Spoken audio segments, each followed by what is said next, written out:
All right. Well, welcome to my Genogram presentation, everybody.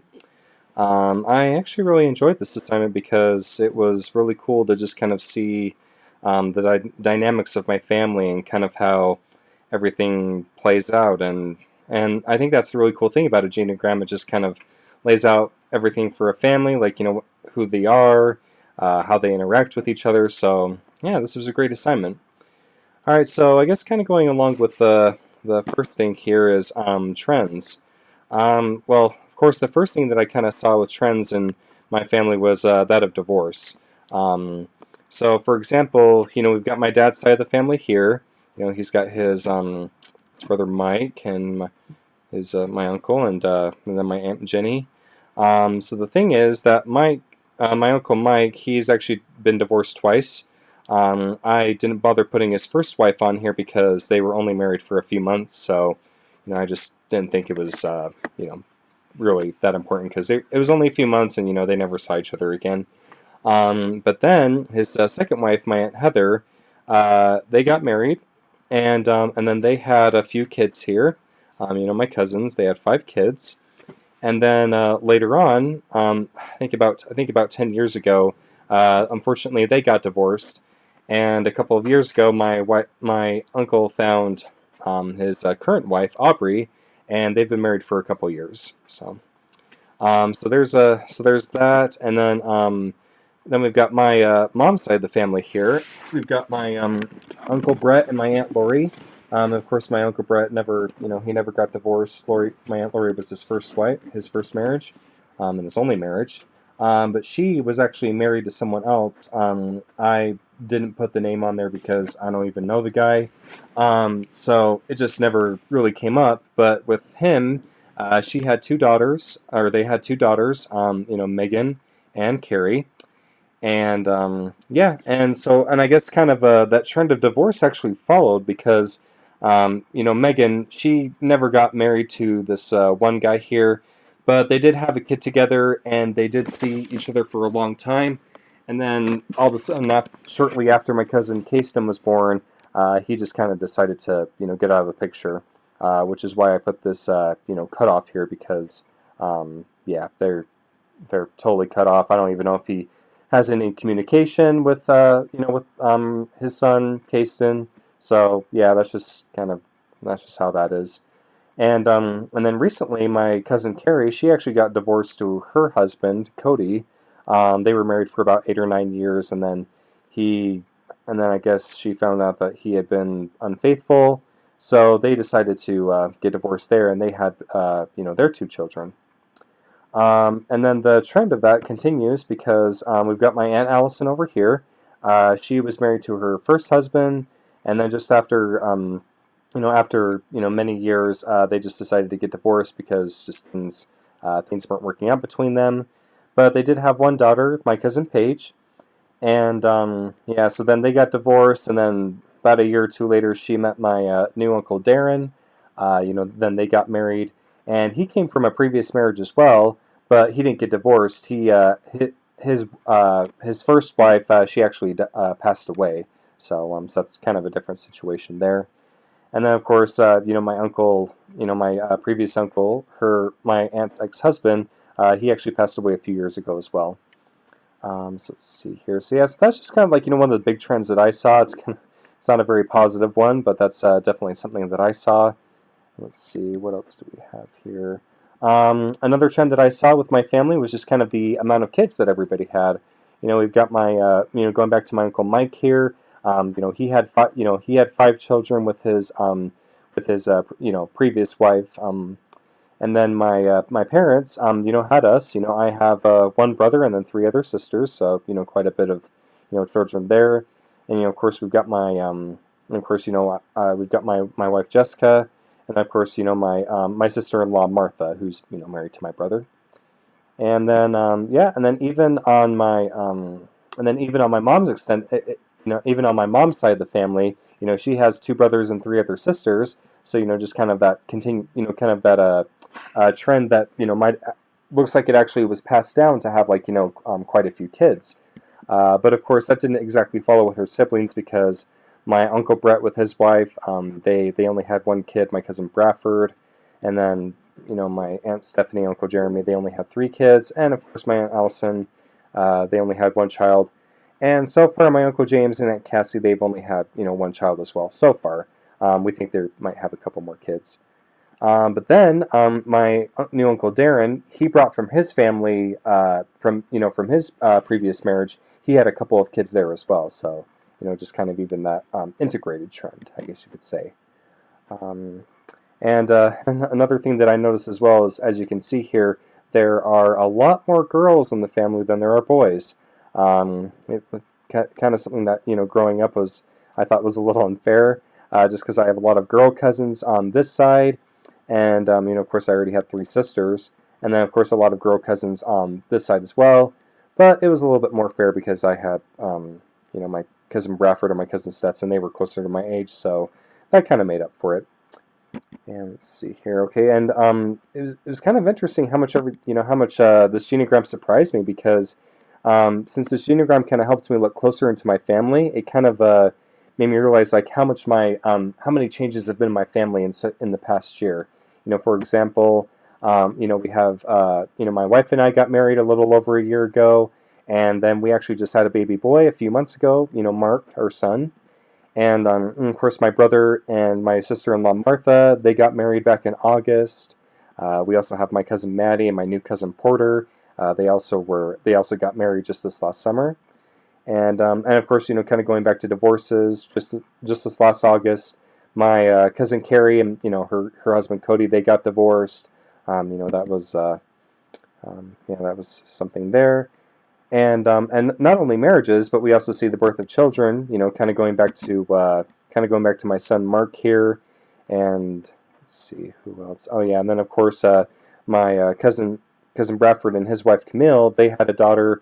I guess it's been a little over a year now, Malia. And then going back over here, we have my cousin Paige, her and her husband Shade. They had they've had their daughter Ruby for a couple years. But then they just recently had another baby in September, Elsie. And then, of course, we have, Kaisley. She's been in the family a couple of years. But then, of course, over here, my cousin Jayton, she was born, getting close to a year ago, I think. So, and, so just, it really surprised me how much everything's changed. And it's just kind of weird, it's just kind of surprising, and just seeing how, and also the trend surprised me, like I was explaining about divorce. Let's see here. And so as far as family dynamics, as far as relating with each other, I did see a couple. Of course, there's kind of I don't know, with my dad's family, there's kind of an interesting family dynamic because sometimes they tend to have some really, as what I would blatantly call it, dumb disagreements. Of course, as you can see here, I put a symbol between. There was an emotional cutoff between my dad and my uncle. They used to do business together a long time ago, back when I was really young, and things didn't really work out, and they kind of got into a big feud, and that lasted for a few years where they didn't really talk to each other. But then, of course, a while back, they, a long time ago, they patched things up, and everything's good now. So that's kind of why I put, everything's repaired and good now. So yes, we have that, and just, of course, my dad and my grandparents, they've had some disagreements in the past as well, which has caused some, some bad situations. And, of course, my Uncle Mike with them as well. So, just, so not exactly a positive family dynamic, but, hey, of course, what we've been learning is some family dynamics are good, and, some of them are not so good. It just, depends on the family. Let's see here. So, probably another family dynamic that I actually really admire with my mom's side of the family is just how close she is to her siblings. It's really cool to see how, even though they've all gotten older, they're all grown up, they all have their own families, and some of them are even starting to have their own grandchildren. For example, my Aunt Allison and of course my Uncle Brett. They still are really close, and they still love to see each other, love to have try to have good times together. It's kind of hard with my Uncle James because he lives really far away, and my Uncle Brett, he's got stuff going on, but I think they always try to make the effort, and it's just something that I really admire, and I hope as my as my siblings and I grow up, get older, and as we have our own families, that we can, share that same relationship. So that's something that I really, really admired there. Let's see. And as far as like interpersonal issues, yeah, I mean, kind of going back to my dad's side of the family. I feel so bad that I'm keep going to my dad's side of the family. Um, but of course, we got the relationship, between him and my uncle. They had some, issues there with, what they, differences that they had and viewpoints, and of course, there's just some things with that. Of course, my dad's had some problems with my grandparents in the past. I feel like that things are kind of starting to get a little bit better between them because, unfortunately, my grandpa, he's been having some medical troubles, and my grandma's starting to have some pretty bad memory troubles. So I think he's kind of starting to see that he needs to try his best to help them, which is good. And let's see, other interpersonal issues. Yeah, just some things here where it's like with my siblings and I, it's like my dad, from the issues that he's had with his parents, he kind of tended to pass down to us with which I guess kind of goes in intergenerational transmission. And that's just kind of something I'm trying to break. Like for example, maybe not being the most patient or the most understanding.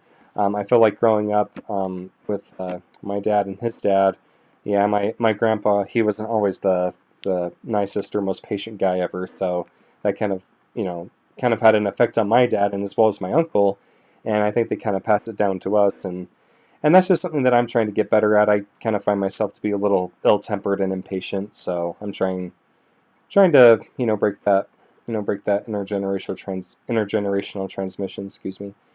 And let's see here. And I guess kind of going along with that now, with intergenerational transmission, I feel like my parents have both, passed down a lot of things to us as far as like, the importance to watch out for each other. We're family. We need to be there for each other, watch out for each other. That's just something that I feel like both of my parents have passed down. Also, their work ethic. I feel like they're both very hardworking, and they've just, passed that, down as well. My dad's always very hardworking, always very focused on what he's doing. And I feel like that my mom, she doesn't quit easily. She just keeps working at, what she needs to do. And I just really admire that. And I feel like that's passed down to me because I really feel that need to try and help my family and try and help, you know, get that as well. And let me just see here. And then, of course, as I mentioned before, like, love of family, kindness that my mom and her siblings have. I feel like she's kind of passed that down to us. And of course, me and my siblings, we've had our differences and everything, but I feel like we're trying to keep a good relationship with each other, and I hope we can continue to have that as the years go on. Well, I guess as far as like what I've learned, I've really learned that genograms can really help like map out a family, like just kind of what they, just I'm sorry, I'm kind of losing my train of thought here, but just mapping out how a family functions. I feel like a therapist can really use that because they can map out how a family is and just say, okay, here's the family here. Here are the strengths. Here are the weaknesses. Where can the family be closer? Where are the trends? How can we keep the positive trends going? What can we do to like, take down these negative ones, as I've mentioned here before? And I just really learned that, you know, it's really interesting how things kind of tend to get passed down from generation to generation. Like as far as like, maybe impatience, maybe bad tempers, things like that. Like my grandpa to my dad, and then my dad to me, and of course I hope to try and break that trend. And I feel like looking at this trend can really bring a family closer together, just because looking at like saying, hey, look at this huge family that you have. You're all different, but you all have, but you're good. It's good that you're different. It's good that you have different personalities that help strengthen each other and help build each other up. And that's just what I really learned here, and I feel like this has been a really great assignment, and yeah, thank you.